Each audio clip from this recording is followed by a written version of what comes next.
Hi everybody, Dr. Bingham here at Compass Chiropractic, and this morning I was driving down College Avenue at about 46 in College, and I saw a woman doing her dynamic warm-ups, and what I saw was her holding onto the pole, and as she was going through these, she was taking her leg forward, swinging it back, and following through. So repeatedly doing this, okay? So you've probably seen people do this a lot. These have become a lot more popular.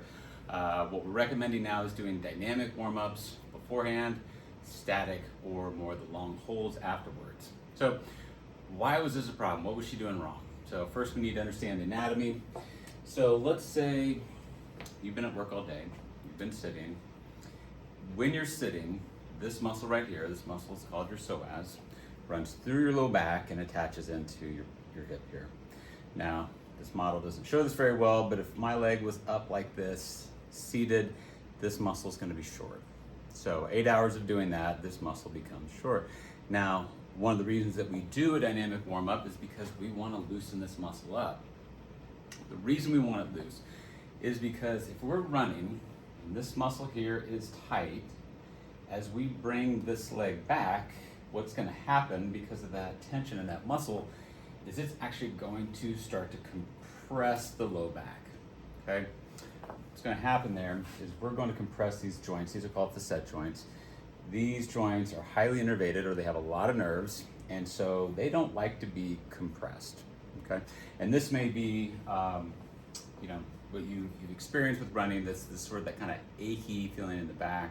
Maybe a mile in, you'll start to feel this diffuse kind of discomfort back in the back. That's because we're compressing these joints. Those joints, like I said, don't like to be compressed.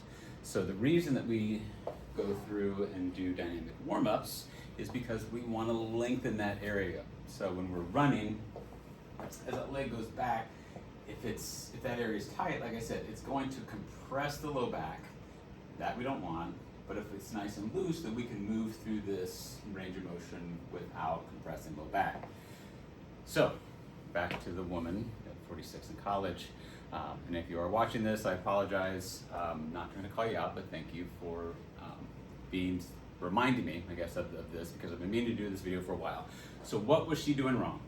So as she was going backwards, what I saw, and I call this a donkey kick, because she comes back and she kind of does this arch with her back every time that she comes back. She actually added a little bit of rotation too, which is another thing the low back doesn't like, compression and rotation at the same time. So why is this a bad thing? Okay, so when she goes back and she arches her back, we're doing exactly what we're trying to avoid, which is compressing all those joints. She's getting the stretch in the front part of the leg, but again, like I said, we're compressing the low back. That's what we want to stay away from. So when we do our dynamic warm-ups, we want to focus primarily just on the hip. We want the hip to move better, so we're not compressing the low back. So what would that look like? So instead of holding onto the pole and doing something like this as we come back, we want to keep the low back stable, and we want to move just through the hip here. So as we go back, we want to feel that stretch happening in the front here.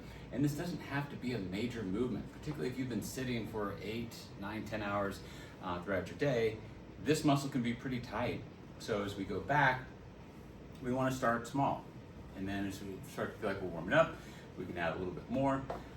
But like I said, what we don't want to do is get into that extension in that situation. So if you do have, if you notice, let's say you go for a run after work, or even, sleeping. Maybe we wake up first thing in the morning. A lot of times we spend majority of our night in kind of this fetal position here. That hip gets tight. It's a good idea to get it warmed up, loosen it up. Dynamic warm-ups are great. There's a bunch of different variations you can do. The one that we teach people the most is that front to back leg swing, because that mimics what you're going to be doing when you're running. We just don't want to overextend the low back, compress it, when we bring the leg too far back. So if you have any questions, leave that in the comments. You can always reach out to us here at Compass Chiropractic and Massage, and let us know if you have any questions.